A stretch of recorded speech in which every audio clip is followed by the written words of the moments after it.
by Europeans.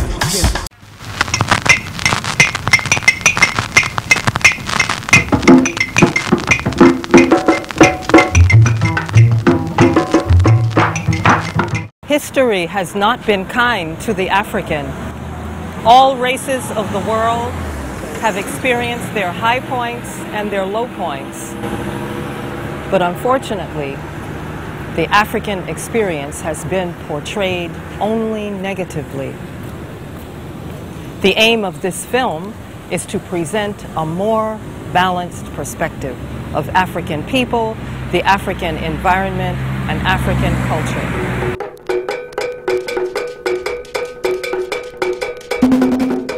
Ghana is the star of Africa and the first country south of the Sahara to gain independence in 1957, a land rich in both human and natural resources. This is where we have situated the African story.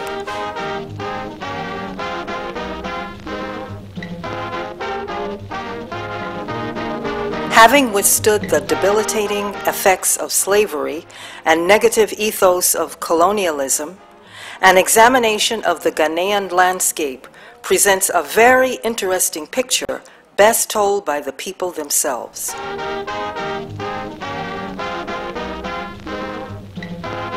Ghana has been one of the countries that has been very important in terms of its political structure, social setup, economic exploits.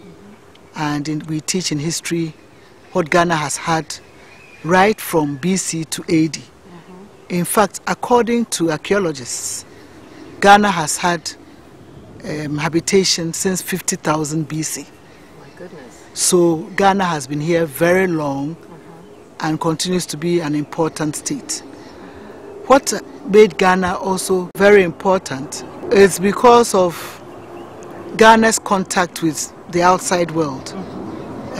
Because Ghana was important for gold, it was also important for ivory.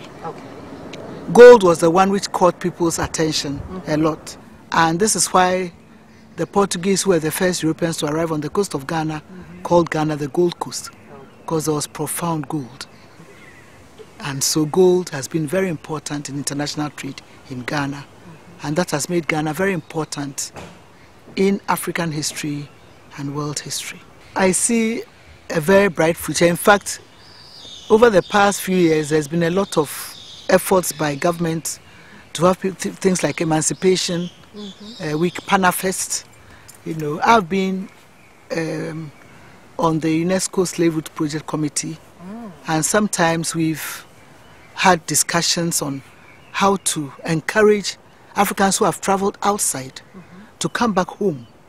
Ghana is a mecca for the people in the diaspora. Come back home and reconnect. And we can reconnect through our history, through the songs that we sing. Achabro baby, osoraka pasa. Na odru hono, ni yonku bisane de, ewo hankicha. Os era bejai, era bejai, era bejai. Mame won wo hon, odosun dodo. Crop me, I try no recron. Crop me, I try no recron.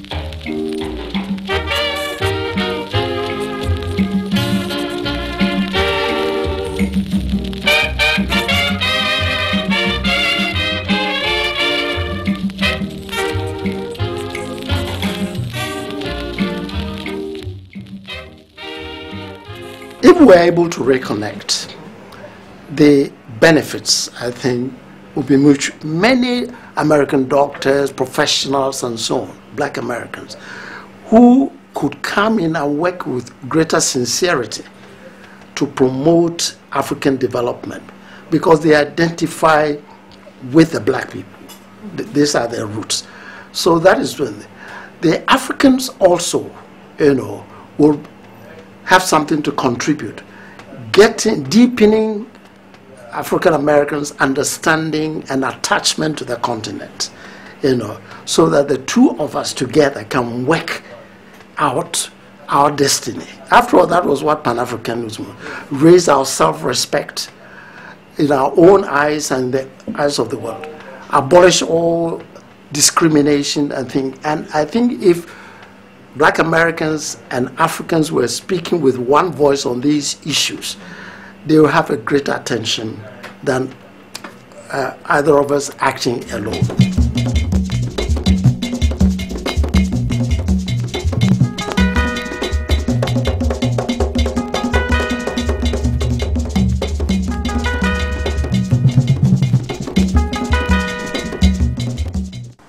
In 1962, I went to Howard University in Washington. I made a lot of friends among the African Americans. So that's my first impression of the diaspora. My first experience with the diaspora was in the early 50s when I accidentally chanced upon a treasure trove of ebony magazines. Of course, in those days, ebony magazine was fighting a rearguard action against the popular misconceptions of African Americans that was being propagated by the American press.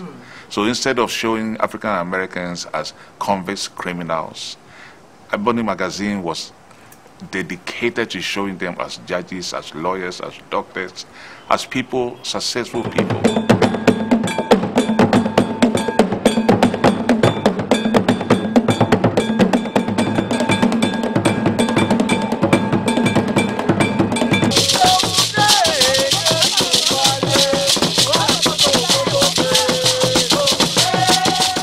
I was born here in Ghana, but was exiled very young, and I did my degrees at Oxford, and in fact my dissertation subject was in fact images of Africa in post-war popular fiction, because I was really interested, having known what it's like to be a little girl in Ghana.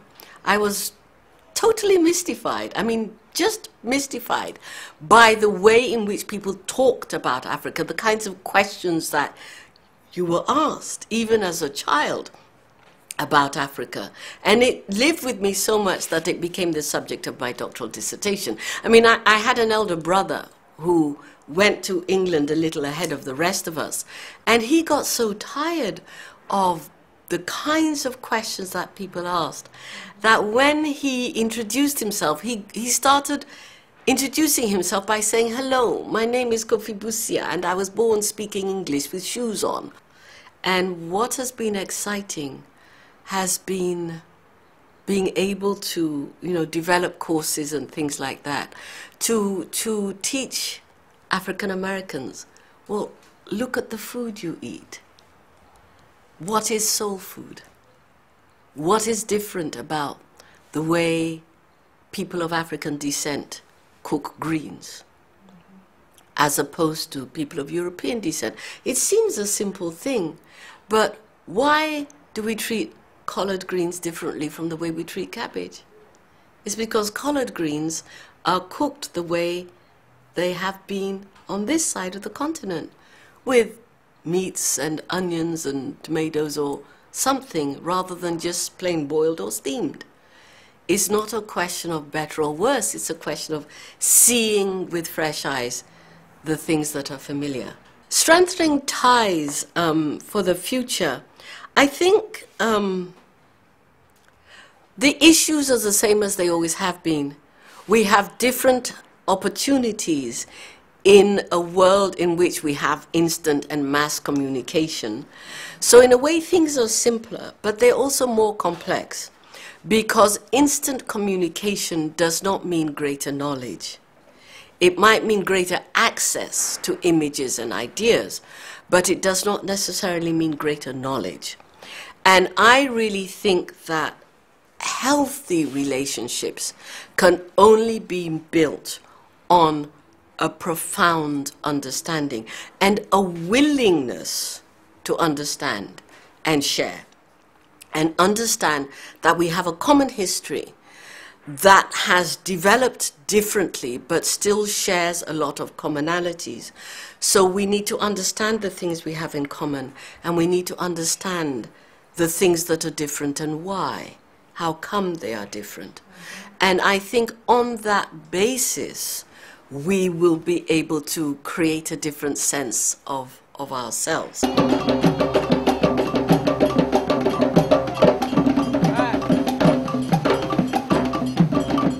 I come from a political tradition that is Pan-Africanist. In fact, the political party I belong to, the Convention People's Party, emerged over 6 years ago as a Pan-African party. The founder of our party, Osajifo Dr. Kwame Nkrumah, the first president of Ghana, on the eve of independence, made a declaration that many did not understand at the time. And he said the independence of Ghana is meaningless unless it is linked up with the total liberation of the African continent. Now, to Kwame Nkrumah, his descendants, we believe that Africans are not only the Africans who live in the continent, but Africans worldwide. The rural areas in Ghana and Africa as a whole may be underdeveloped physically. However, the humanity and the sense of community is a worthy model for a world gone cold. There is a rich culture, cohesiveness, and abundant hospitality with potential for cross-fertilization. I've been living in Accra since July of 1994, so this July will be 18 years. Well, I've been in Ghana officially 25 years, and I've lived here 23 of those years. Well, it's hard to put it in words. I just love being here. Ghanaians are very friendly and warm and receptive, and I grew up in Washington, D.C. at a time when D.C. was predominantly African. And so Accra feels a lot like the Washington, D.C. I grew up in. So it feels very, very familiar to me, Accra. It doesn't seem strange to me. And so it's a society that doesn't have the stresses and strains that you have in the United States, none of the racism that you have in the United States. And so the opportunity to realize yourself, to fulfill yourself, to become the best person you can be is far better here to me than in the United States. So it's a perfect fit for me. Ghana is a great place, and the Ghanaian people are great people. The main problem for me has been just the infrastructure. But that's not a problem just for me, it's a problem for everybody. Ghanaians complain about it as much as me. What I treasure about being here is that this was not a pre-planned experience. It wasn't pre-planned. It was definitely spirit-driven. My ancestors definitely had their hand in it, and that made me know that this is the place that I was supposed to be. One, I don't believe in coincidences, and we are geographically situated between two slave forts, the Elmina Castle dungeons to the west of us and the Cape Coast Castle to the east of us. And my experience in the dungeons, my connection with my ancestors, was more than just a traumatic experience. It was a overly emotional experience, and I remember crying and screaming and being surrounded by so many other women, but then made to feel like I was so comfortable that I didn't have to worry because I was home. And when I stepped out of that dungeon, I knew then, without a shadow of a doubt, that I would never be the same person again, and that Ghana was going to be my home. And when I left here, going back to America for the last time, I said to him, you need to make sure we have some land, because I don't want to rent, I want to live on the ocean. I don't want to be way up in the mountain looking at it, but I don't want to be on the sand. I want to be close enough, you know, and he's that nice man. He said, I got that. And sure enough, when we came back, he said, well, I'm going to take you to my village. And when he did, I knew all the people in the village because I met them in 1987. And then when he said, well, I'm going to take you to the land that they've given us, was the same land that I walked on in '87 and stood down there on those rocks and meditated and prayed and asked the ancestors and the Creator, I want this to be my daily memory. I want to walk out my door and I want to see this Elmina Castle dungeons in the distance.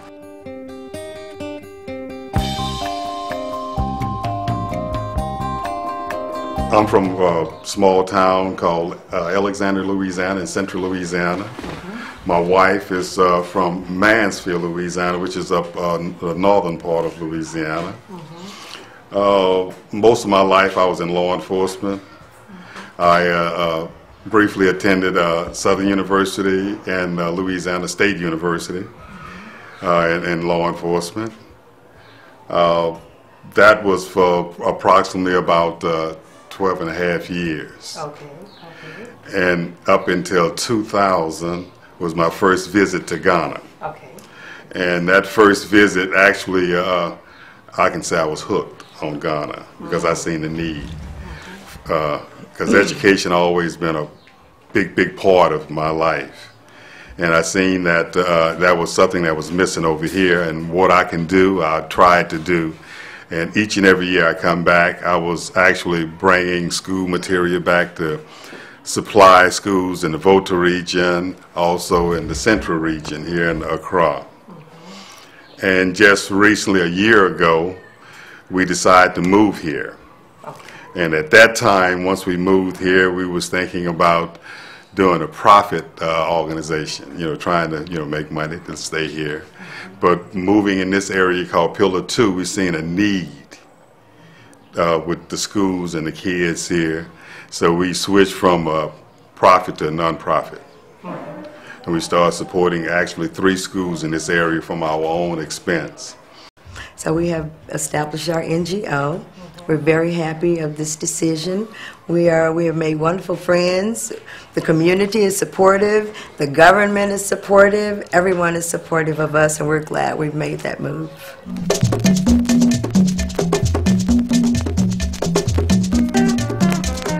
Yes, there are challenges, just like everywhere in the world.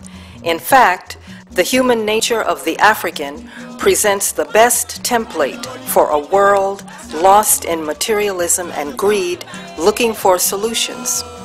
All the ingredients are here in Ghana, and intelligent and hospitable people endowed with enormous natural resources. Ghana, we now have freedom. Ghana, land of freedom. Toils of the brave and the sweat of their labors. Our relationship with Africans on the motherland and Africans in diaspora, I think it is very important that we bridge the gap that currently exists. We are the same people, but it's tragedy that separated us. We have a parliament where representatives of the people meet to discuss and pass laws that are in our interest, everyone's interest. I'm saying everyone's interest because when you're a member of parliament and you've been elected by people and be going back to the people, you have to be sensitive about the law that you pass. The law should not be a law that will antagonize your people or that would disgrace your people. In the current and contemporary situations, we've heard and seen and witnessed exchanges in academia between universities abroad. I work with the CSR, and I know that there were many collaborations between African American scientists, particularly in Tuskegee University. I believe that collaboration is still ongoing, and they've done the best they can to bring technologies that will work for African farmers onto our research system for it to benefit Ghanaian farmers and, for that matter, African farmers. We've also witnessed exchanges by business people to come and interact with their brothers and sisters who are indigenous African businessmen, so that collaboration could come for us to grow wealth in the African continent and also try to use that route to reduce poverty among those of us who are not that fortunate in Africa. I believe as a country, Ghana, we've done in our own small way, try to amend some of our principal laws that can accommodate our brothers and sisters who are yearning to be part of us so that they could have dual citizenship. That is one window of opportunity.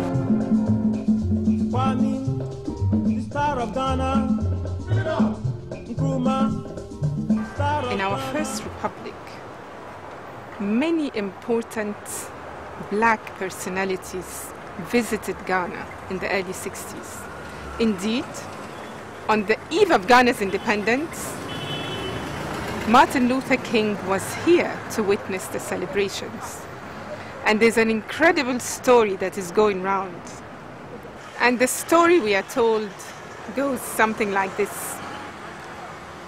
On the eve of Ghana's independence, 1957, Richard Nixon was here as the head of the official American delegation to witness the celebrations. And after independence was declared, fireworks, and the full works, we are told Richard Nixon taps this black man on his shoulders. And he asks him, "So how does it feel to be free?" And this man turns round and says, "I wouldn't know, I'm from Alabama." And the import of this story is that these two men met, shook hands. There are pictures to illustrate that. Here in Accra, in Ghana in 57. And it would have been impossible for these two men to have met in the United States of America at the time. So Ghana at the time was a beacon of hope. Hope for freedom. Freedom from want, but also freedom from discrimination and indecision. So we are saying that those of us who've been nurtured by this tradition, we know full well that if we are going to reverse the consequences of slavery, the consequences of colonialism, of our what we call our balkanization and division, then the African diaspora must play a very important role in our development and in what we are calling our economic, socio-economic and cultural emancipation. We gained independence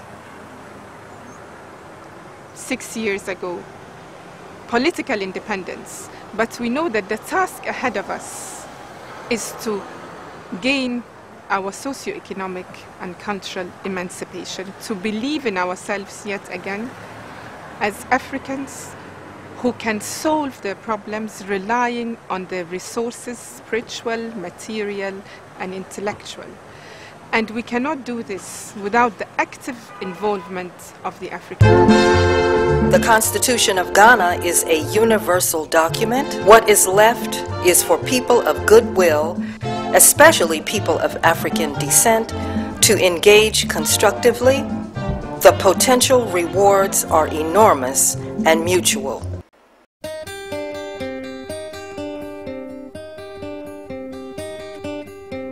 My name is Jimmie Thorne. I'm the president of the African American Association. The African American Association started, I think, in 1990. It was formed by Americans who had come back to Ghana to live. From the beginning, we were a social organization, but now we are a humanitarian organization, and we are also trying to gain dual citizenship. We, as being former Africans or coming from Africa, would like to be able to come back to Africa and live out the rest of our lives. Dual citizenship was promised to us at one point by the first president, Kwame Nkrumah, at one point, and he asked us to come back. And so some of us took him up on that. And I'm one of those people, and I love it here.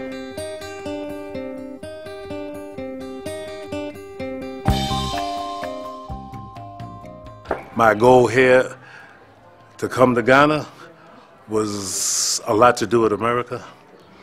I always said that I didn't intend to die there. I wanted to come back home to die. I wanted to die in the motherland. And so I guess being a Pan-Africanist and being lectured in activism in America, and I was with an organization called CMOTEP, where we were very active, and I was on the executive committee there, and that has a lot to do with my repatriation to Ghana. I retired from my job in June 1st, 2010. I was on a plane July 1st, 2010. I built a home in Weja, Accra. I have a 4-bedroom house, and I had a restaurant, a grocery store, which they call a provision store, and a beauty salon. My name is Jamal Cherry.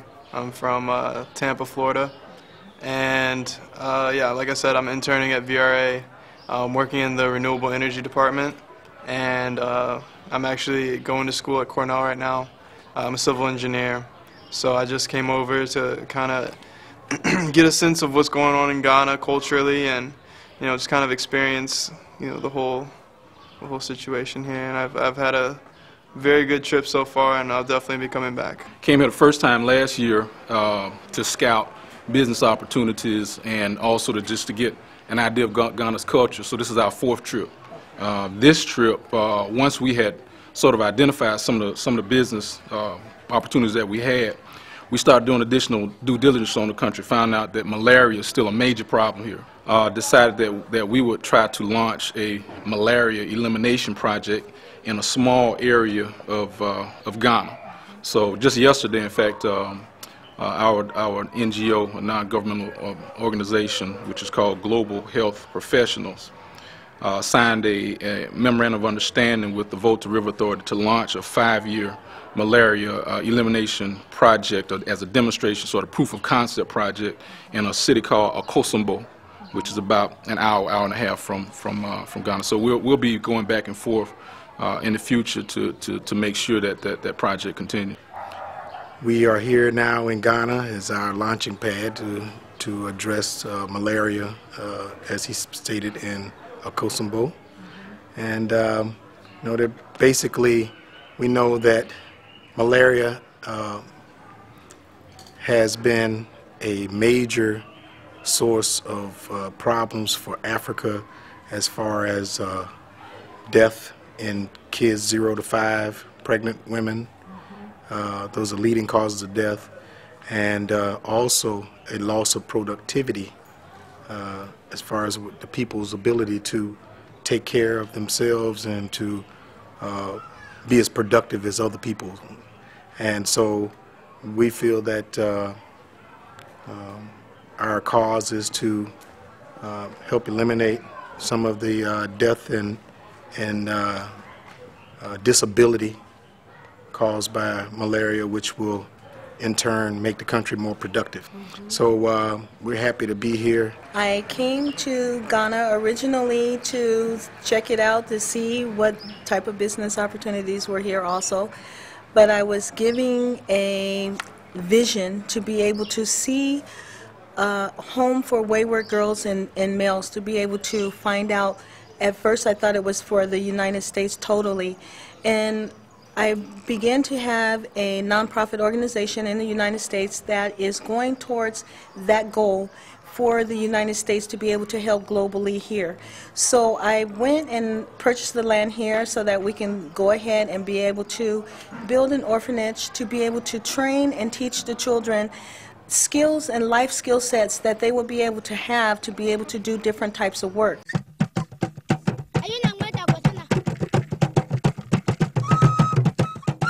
In terms of opportunities that are here for African Americans or Africans in the diaspora to coming here to invest, the advantages, I believe, are not specifically geared towards attracting African Americans, but you will find that because they can trace their roots, because they have links, because they establish links with people here, they tend to have, and because they can be identified more easily as Africans, they find that they're able to work their way through the systems a lot more easily. When you have Caucasian people or Asian people coming here to invest, they come here, there is very little of an emotional attachment. And so a lot of the time their ventures into Africa are purely commercial. And as a result of the fact that they're purely commercial, it tends to sometimes border on exploitative. But when you have African Americans or African, people of African descent investing in Africa, you'll probably find that they are more likely to have more of an emotional attachment to Africa. And so they are more passionate about what they do, not necessarily from purely a commercial sense, but there's also a feeling that as a result of what their people have been through out there in the world, they are more keen to help to raise the level, or they should be more keen to help to raise the level of the people here, to bring them at par with global standards. Africa has a lot to offer the world. Well, it's understanding. Understanding is a great and powerful tool. I think that there are lots of things that Africans and African Americans can do together. They have the same heritage. There's a great deal of economics that we can enjoy from each other. When I talk about black African soap, I would expect African Americans to enjoy. I remember when I was in my 20s, there was a lady in Harlem who used to make face powder. And anytime I was going that way, my mother would say, well, make sure you get to this place, because that's the only powder I can use that suits me. So I think there's a lot between us that we can exploit, that we haven't exploited before. Or if we try to, perhaps because of the misunderstanding and the period of adjustment got in the way. But now that I think we've established a new equilibrium in terms of economics, in terms of understanding, in terms of research, because there's a lot that we need to do that we haven't done yet. But one thing I'd also like is to encourage as many of them as possible to come along if they want to take DNA tests, because they're from here. They are from Ghana. They are from the Gold Coast, because it was called the Slave Coast, as you know. So the roots are here. And it would be good to connect to those families, and so that we can welcome, we can outdoor them again and begin that process of, let me use the word assimilation. This film will not be complete without a peek at some of the aesthetics of the rich land of Ghana. The connections already exist. Let's get it on. Upwardly mobile, the Ghanaian middle class is as cosmopolitan as one would find anywhere in the world. Let's face it, 400 years is a long time. But I think that the ground or the platform has now been laid for us to move forward. I believe ICT, information and communication technology, has come to make the world become a global village. That is to say, on the African continent, we have civilizations that have risen and fallen. We have modern societies that are struggling to make sense of themselves, that are changing dynamically, just like the rest of the world. And I think we know and we recognize that we are one people with one common destiny. Stop thinking like a slave when you come here and start thinking like a master, because the opportunities here are enormous for us. Ghana is a mecca for the people in the diaspora. Come back home and reconnect.